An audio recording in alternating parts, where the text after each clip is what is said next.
দেশের মানুষ বিএনপির দিকে তাকিয়ে আছে, এমন কিছুই করা যাবে না যাতে তারা কষ্ট পায়।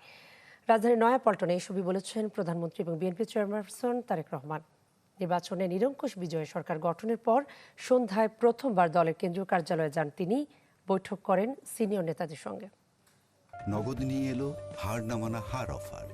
সর্বনিম্ন 10,000 টাকা রেমিটেন্স নগদে পাঠালে থাকছে স্বর্ণের হার জেতার সুযোগ।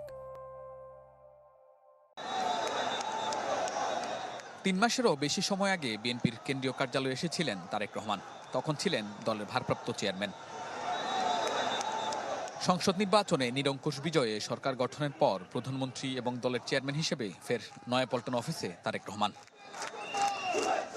দলীয় প্রধানকে কাছ থেকে দেখতে শনিবার দুপুরের পর থেকেই আশপাশের এলাকায় জড়ো হতে থাকেন নেতাকর্মী ও সমর্থকরা। হাতে প্লেকার্ড আর কণ্ঠে ছিল নানা স্লোগান। সন্ধ্যা 7টার কিছু পর সাদা জিপে নয়াপল্টনে আসেন প্রধানমন্ত্রী। হাত নেড়ে শুভেচ্ছা জানান নেতাকর্মীদের। সিনিয়র নেতাদের সাথে প্রায় 1.5 ঘন্টার বৈঠক শেষে কার্যালয়ের বারান্দায় দাঁড়িয়ে কথা বলেন বিএনপি প্রধান। রাস্তা বন্ধ করে নেতাকর্মীরা অবস্থান নেয় ক্ষোভ জানান তিনি। আমাকে সাংগঠনিক কাজে অফিসে আসতে হবে, কিন্তু প্রতিদিন যদি রাস্তা এইভাবে করে বন্ধ করে দেওয়া হয় তাতে কিন্তু দলের বদনাম হবে, মানুষের কষ্ট হবে। তারেক রহমান বলেন, মানুষ বিএনপির দিকে তাকিয়েছে, এমন কিছু করা যাবে না যাতে জনগণ কষ্ট পায়। মানুষ অনেক প্রত্যাশা নিয়ে দলের দিকে তাকিয়ে আছে।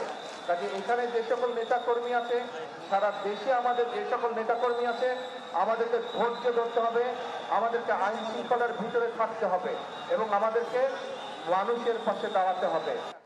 সরকারের দায়িত্ব পালনের পাশাপাশি দলের সাংগঠনিক কার্যক্রম পরিচালনায় নিয়মিত কেন্দ্রীয় অফিসে আসার কথাও জানান প্রধানমন্ত্রী ও BNP chairman. Shahnewaz Bablu, channel 24, Dhaka.